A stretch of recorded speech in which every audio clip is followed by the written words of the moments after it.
Gimana hukumnya memberi hutang kepada orang minjam tapi berkali-kali nggak pernah bayar? Apakah kita termasuk orang yang menzolimi dengan tidak mendidik orang tersebut menjadi mandiri? Karena sepertinya tak pernah mandiri dan tidak berniat untuk melunasi. Ayat yang paling panjang dalam Al-Quran, surat Al-Baqarah 282, satu lembar. Bukan tentang puasa, bukan tentang sholat, bukan tentang baca Quran, bukan tentang zikir, tapi ayat yang paling panjang tentang bayar hutang. Sholatnya banyak, puasanya banyak, zikirnya banyak, baca Qurannya khatam, tapi kalau bayar utang tak dibayar, di akhirat kau akan cari dia. Oleh sebab itu ada orang mati syahid. Oh, mati syahid. Orang mati syahid gak merasakan sakratul maut. Orang mati syahid gak merasakan azab kubur. Orang mati syahid tidak merasakan hisab. Orang mati syahid langsung masuk surga. Ilat dain, kecuali hutang. Makanya kalau ada orang menagih hutang, itu dia bukan pelit, dia sedang menyelamatkan saudaranya dari makan haram. Makanya datang ke rumah dia. Habis pengajian nih langsung datang. Assalamualaikum, waalaikumsalam. Kau mau menagih ya? Aku bukan mau menagih, tapi menyelamatkanmu, anak cucumu, istrimu, tetanggamu dari makan haram. Ya ayyuhalladzina amanu, hai orang-orang yang beriman, hai orang yang percaya bahwa setelah mati dia akan hidup lagi menghadap Allah. Idza tadayantum bidainin, kalau kau menjalin transaksi hutang piutang, ila ajalin musamma, sampai ke batas waktu tertentu, faktubuh, tulis, saya pinjam kepada kamu 500.000, akan saya bayar pada bulan Mei. Tahunnya jelas. Banyak juga bulan Mei. Maybe yes, maybe no. Bulan berapa? Bulan Mei tahun 2020. Oke. Sekarang bulan Maret. Maret, April, 1 Mei 2020. Datang lagi. Kapan kau bayar? Mohon maaf, aku nggak bisa. Istriku baru meninggal, anakku pun sakit. Itu jangan kau cerita panjang lebar. Tak tahan air mataku mau menetes. Kalau dia dalam kesulitan, fanaziratun ila maisarah, tunggu sampai dia lapang. Maisarah artinya lapang. Tunggu sampai dia lapang. Setelah dia lapang, datang lagi bulan Juni. Kapan kau bayar? Aku belum bisa. Nampaknya lebih banyak ongkos minyak aku daripada uang yang kutagih.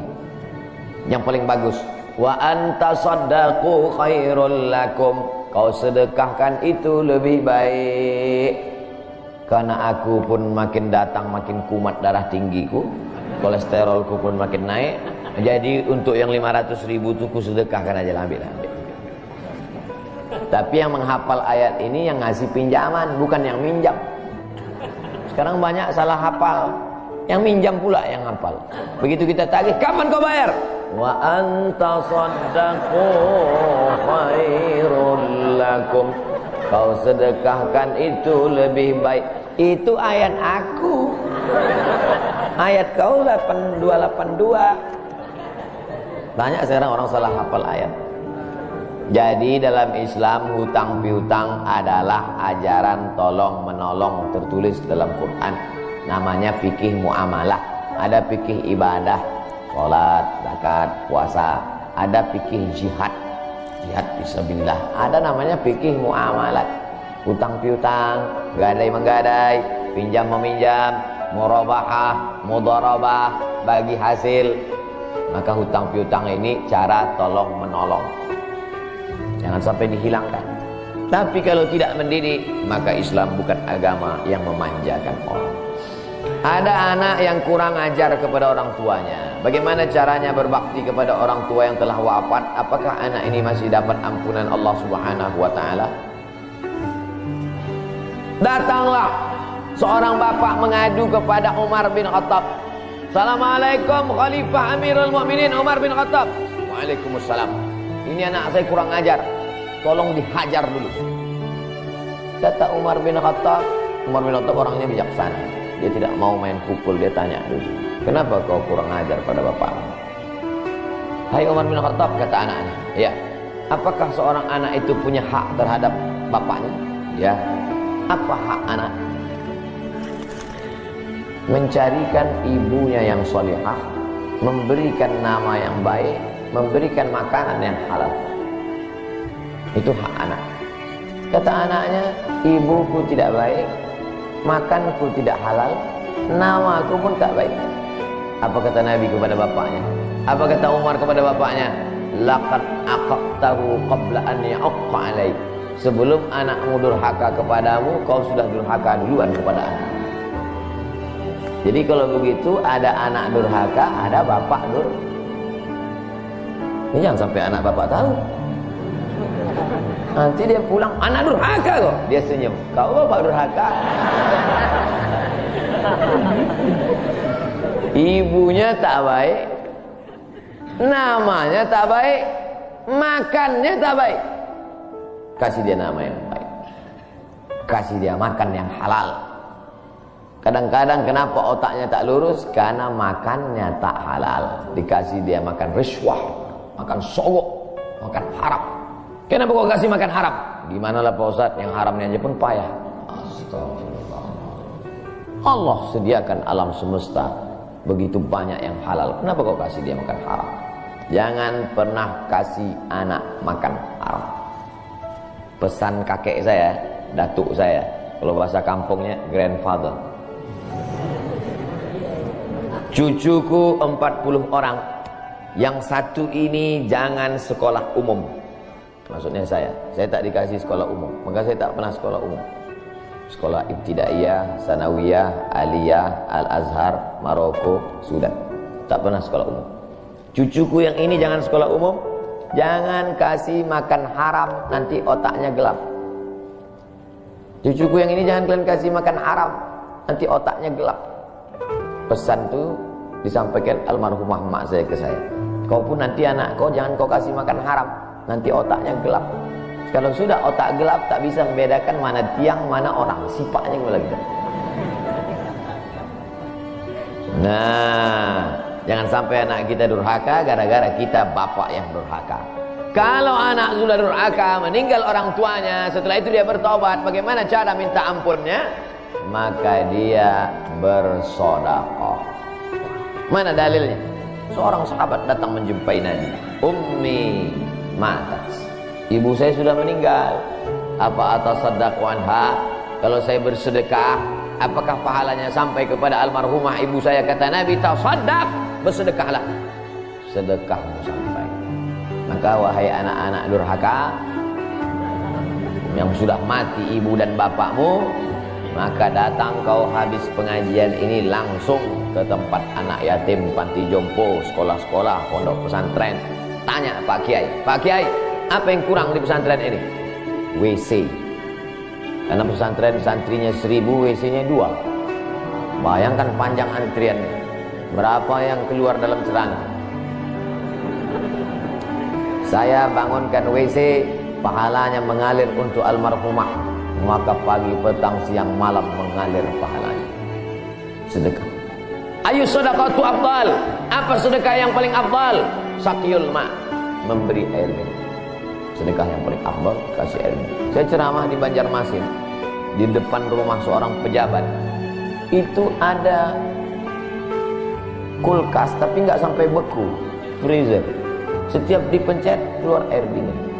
Gelasnya dikasih pakai rantai besi, takut dilarikan tukang ambil aluminium. Buat wakaf untuk almarhumah. Itu bagus kan. Saya ceramah di Malaysia, di pintu masjid itu ada kotak box. Kalau kita ambil satu botol, keluar botol baru. Ambil satu botol, keluar botol baru. Wakaf untuk, itu bagus, sedekah. Jangan sedekah teh botol, nanti dia kena diabetes. Air putih, ini bagus, mengalir. Sedekah sumur bor, pergi ke masjid, putar keran nggak ada air. Tanya pengurus masjid, Pak pengurus, ya mana sumur bor? Nggak ada, saya buatkan. Langsung bunyi. Itu berarti cash itu. Begitu cara berbakti pada orang tua dengan sedekah. Tapi Pak Ustadz, saya jangankan sedekah, makan saya pun Senin Kamis Pak Ustadz doa, Allahumma ighfir lahu warhamhu wa'afihi wa'fu anhu. Bangun tengah malam, Rabbighfirli wa li walidayya warhamhuma kama rabbayani shaghira. Apa itu bid'ah? Bid'ah membuat sesuatu yang tidak dibuat oleh Nabi Muhammad SAW. Tidak ada dalilnya dari 3 aspek: qauli, fi'li, taqriri.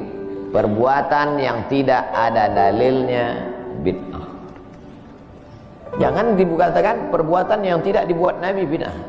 Perbuatan yang tak ada dalilnya bid'ah. Karena kalau dikatakan yang tidak dibuat Nabi bid'ah, Nabi tidak pernah pakai peci. Tunjukkan saya mana hadis Nabi pakai peci. Berarti peci ini bid'ah. Nabi mimbarnya tangganya dari depan. Ini masjid tangganya dari belakang. Berarti mimbar ini bid'ah. Mimbar Nabi tangganya dari depan, 3 lantai, 1, 2, 3. Jadi yang dimaksud dengan bid'ah perbuatan yang tidak ada dalilnya. Misalnya jam 12 siang ada bapak-bapak di panas terik tegak menghadap matahari. Pak, bapak mau ngapain? Aku mengagungkan Allah di bulan Rajab. Bid'ah itu. Karena tidak ada dalilnya sama sekali. Tapi selama ada dalilnya, tidak boleh kita katakan orang itu melakukan perbuatan bid'ah. Malam Jumat baca Yasin. Kumpul 10 orang baca Yasin. Yasin wal Qur'anil Hakim. Innaka laminal mursalin. Bid'ah. Loh. Coba lihat dalilnya. Yang dibacanya itu Quran apa Quran? Quran. Baca Quran apa pahala? Yasin itu Quran atau enggak Quran? Quran. Man qara'a Yasin fi lailatin, siapa yang baca Yasin suatu malam, asbaha maghfuran lahu. Subuhnya sudah diampuni dosanya. Mestinya baca Quran itu semua, tapi kan dia enggak sanggup semua, dia pilih hati Quran. Hati Quran itu Yasin. Sentuhlah dia tepat di hatinya, dia akan jadi milikmu untuk selamanya. Makanya orang sebelum ngapal Quran semua, yang dihafal hatinya dulu. Itu sebelum ngapal Quran, yang dihafal hatinya dulu. Apa hati Quran? Ya Yasin. Tapi jangan hatinya aja seumur hidup, yang lain juga. Nah, jadi jangan salahkan orang baca Yasin. Baca Yasin bid'ah. Yasin kan Quran. Baca Yasin malam Jumat nggak masalah. Seumur hidup baca Yasin masalah. Karena banyak surat yang lain. Baca juga Al-Fatihah, Al-Baqarah, Al-Nisa, Al-Imran, Al-Nisa, Al-Maidah, Al-An'am. Nah, jadi mudah. Perbuatan tidak ada dalilnya bid'ah. Selama ada dalilnya tidak bid'ah.